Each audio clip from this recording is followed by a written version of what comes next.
Hi hello friends, welcome back to my channel. And నా వీడియోస్లో చాట్‌జీపీటీని use చేయడం అయితే చాలామంది యూజ్ చేస్తున్నారు.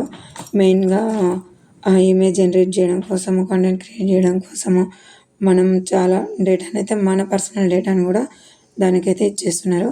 మనమైతే కొన్ని జాగ్రత్తలు అయితే తీసుకోవాలి. ఎందుకంటే మనం ఇచ్చిన పర్సనల్ డేటాని ఏ మోడల్ అనేది యూజ్ చేసుకొని మళ్ళీ ఎవరైనా ఉంటుంది.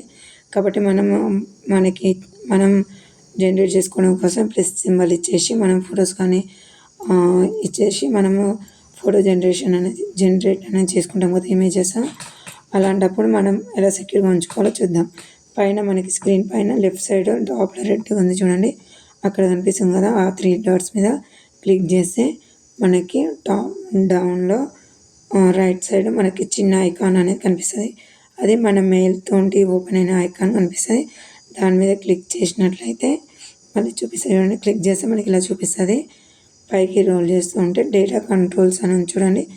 డేటాని మనం కంట్రోల్ చేసుకోవడం కోసం డేటా కంట్రోల్స్ ఆ ఆప్షన్ని మనం క్లిక్ చేసుకోవాలి.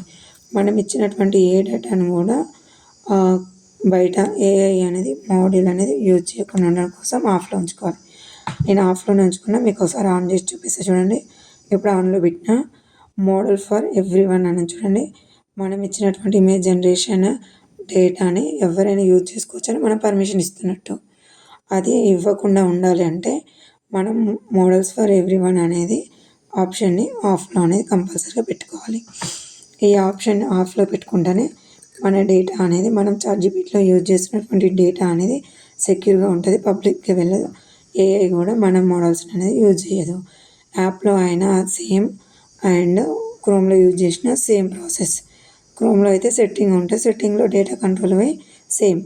ఇంప్రూవ్ మోడల్స్ ఫర్ ఎవ్రీవన్ అనేది ఆఫ్లోనే ఉంచుకోవాలి.